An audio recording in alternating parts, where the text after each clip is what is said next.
Welcome back to From the Burbs to the Tetons. This is part 2 of a series on doing some handyman work on a garage, basically fixing the ceiling and then painting the entire garage. But after finishing the project, what it really felt like was I was hired to clean the garage, clean the walls, vacuum, dust, get rid of all the cobwebs off the ceiling and the corners and all that kind of stuff. Oh, and by the way, since you have everything moved out of the way so you could clean the walls, you might as well put a coat of paint on it or two. So that's one thing to keep in mind if you are a handyman person, is that sometimes prep is going to be your biggest part of the job, and you should really take that into account when pricing it. Now, this was for a family member, so it didn't bother me that much, but something to keep in mind. So let me introduce you to my secret weapon. It's called a paint stick. I've been using this for probably 15, maybe even 20 years. It's just amazing how fast you can paint with it. Now, over the years of me doing a lot of painting, the one thing that I truly regret is not using high quality paint. I think that's the second biggest mistake people do when painting. The first one is not prepping properly, and the second one is using cheap paint. Now, if you think about it, when you pay a paint company to come in and paint, 85 to 90% of the cost of the painting job is the labor. So why wouldn't you spend an extra $100 to $200 to get high quality paint? The other thing is that the paint goes on so much better. I went out west, and I've got a video coming on that, to do a paint job for my daughter, and the number one thing I told her was like, look, you got to buy the nicer paint, otherwise I'm never going to get the job done, because it will go on so much faster than the cheap paint, and it's easier to do the cutout work with a good quality paint. So my top 3 recommendations for anybody doing some painting is: A, clean first. Paint sticks better to clean surfaces. 2, buy high quality paint. You don't have to buy the highest quality paint, but don't buy the cheapest stuff either. I usually buy the mid-level stuff.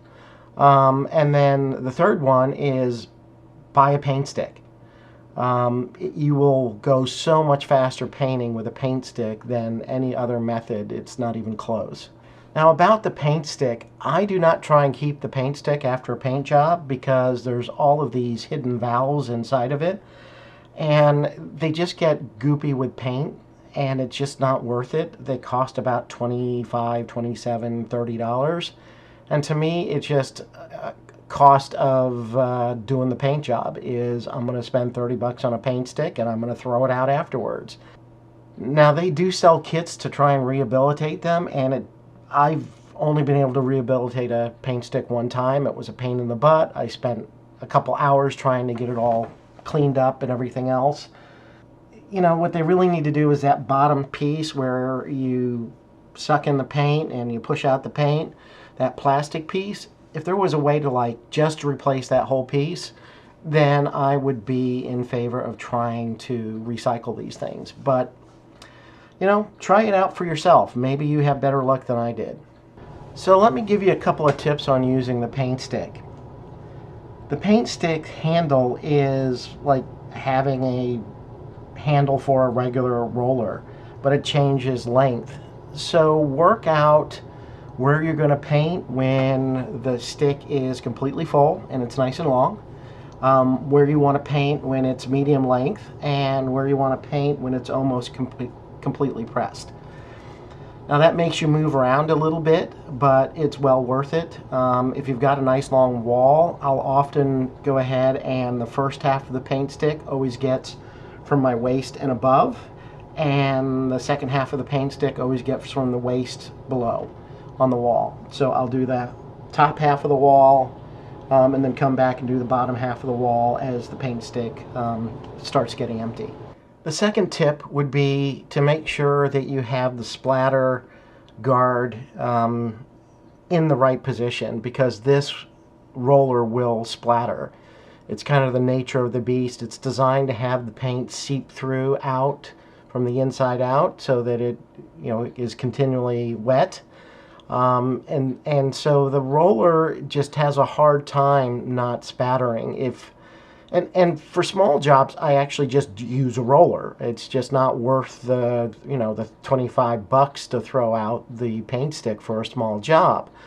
And high quality rollers will hold the paint much better. It won't spatter nearly as much, but you also spend 4 or 5 times more time getting the roller wet with paint. So that's another thing you've got to decide on whether or not you want to do that. But the paint stick is going to splatter a bit, especially more than a really high quality roller. So make sure you are constantly adjusting the paint guard so paint doesn't get it all over the place. And then the last tip isn't even specific to the paint stick. It's just painting in general. So when you start putting on your paint, even the high quality stuff, you're going to get it kind of gloppy when it's first really wet. And it may look great when you put it on, but if you just sit back and wait for, let's say, 5 minutes and go back and look at the paint, you're going to start seeing where the paint is collecting in a stripe or a line, and you're going to go, but wait a minute, 5 minutes ago it was fine. It's fluid, it moves, it has surface tension.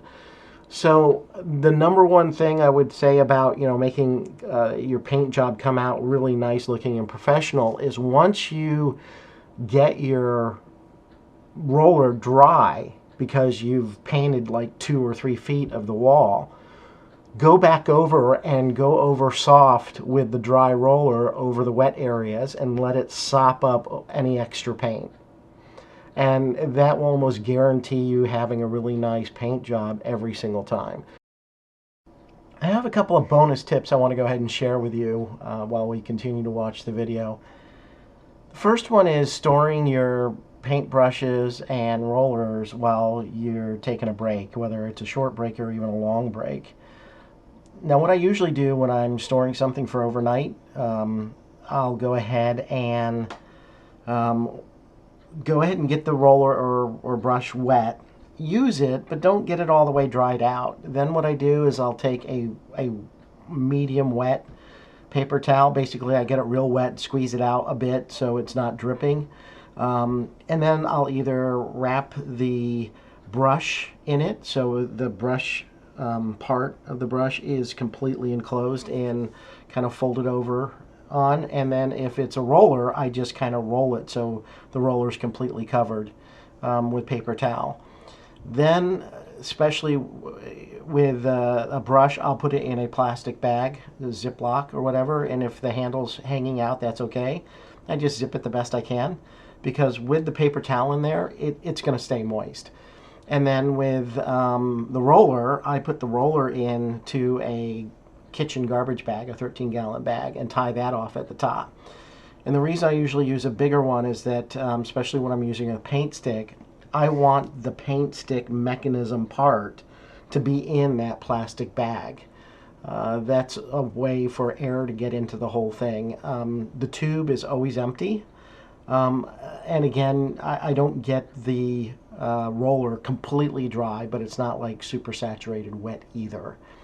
And I don't know if you noticed in the video, I did take it out earlier out of a bag, and then I rolled it on the wall. The reason I did that, I usually roll it on the wall someplace where I'm going to paint. Same thing with the brush, because it's got water on it from the paper towels, and I want that kind of weird paint to come off and get stuck on the wall. And then what I do is I'll load it up with fresh paint where it's paint, not like watered down paint, and go over it to make sure it's got a coat of full strength paint on it. Now the next tip is, kind of follows on with the brushes, because the brushes, if you do this with the paint sitting there for a while, once you clean it for like at the very end, or if you're going to take a break for several days, you need to clean it. It's going to end up with, like, if somebody blew glitter on it and there's a little bit of glitter pieces all over it. And I've never been able to get those off, and recently I was helping a friend paint some of the rooms while they were moving out, and I came back the next day and the paintbrush was like perfectly clean. I said, well, how the heck did you do that? And what he does is he just takes a hard brush, you know, an old-fashioned one you'd use on your tires or you know, the floor to really get it clean. He uses that, and he uses it like a brush combing your hair, and he brushes the brush, you know, and it just, the hard bristles break up those paint pieces and they come off. And I've tried this and it does work, and it works pretty well. So there's another little tip. And then my final tip I'm going to leave you with is that, let's say you're using paint that says, you know, you can put the second coat on it, you know, in 4 hours. Just because you can doesn't mean you should. I almost always try and let a coat dry overnight before I do the next coat. And I'll bet $10 that my 2 coats that have dried overnight, each one of them before I did anything with them, will hold up to scrubbing and rubbing and just day in and day out wear and tear much better than your coats that you did, okay, I'm going to do it in 4 hours and then do another coat, and then 4 hours after that I'm going to start putting stuff on the wall. And then my last tip for this video is take your wall plates off the wall. The things that are covering like your sockets and your light switches, just unscrew them. It takes, what, 15 seconds to unscrew it and maybe 30 seconds to put it back on.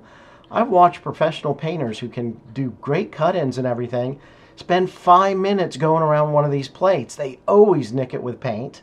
They're wiping it down where they got too much paint on it and they just can't kind of leave it and everything. It's the biggest waste of time I've ever seen. And then what I do is I buy the 2.5-inch blue tape, and I take a piece of blue inch tape and just tape it right over it. So even if I'm kind of going quick with the roller or something else and I nick it, I hit the blue tape. I don't even hit the socket or the light switch part. So stop trying to paint around faceplates. Take them off. I do the same thing on the ceilings with grills for your air conditioning system. Take them off. Paint, wait for the paint to dry overnight, then put them back up. So what tips do you have that I haven't covered here do you think everybody would be able to benefit from when you're painting? Please put your favorite tip down below. If you've got some questions about anything I discussed, also please put those below. Would love to have a thumbs up or subscribe to follow the journey. There's a little wrap-up video section at the end, and can't wait to see you on the next video. Take care.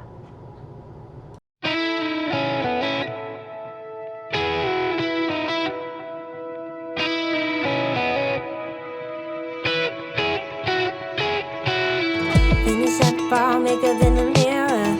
Pre-gaming shots, no chaser, ʀᴏᴏ radio cranked up, 'cause it's not another typical Tuesday. Gonna go out, live it up our way. High heels, mini skirt, look so good in fruits. It's a girls' night out, oh, oh. When we go out, you know, oh, oh, oh, oh. My girls and me relate to see, you know, we make it look so easy, breaking hearts around the city. When it's a girls' night out, oh, oh. A girls' night out, oh, oh. Boys watch us tearing up the dance floor on a juice, but they can never get more. We don't need a man to ruin our plans. It's a girls' night out, oh, oh. When we go out, you know, oh, oh, oh, oh. My girls and me relate. Well, I'm done painting. This was a slow but sure kind of a job because I had to move so much stuff. I had to also wash the walls. It's one thing I didn't count on is how much washing of the walls I needed to do.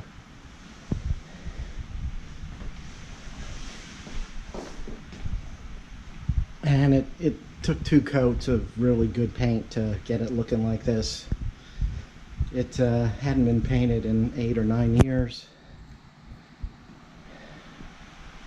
Still got some stuff to put up on the wall.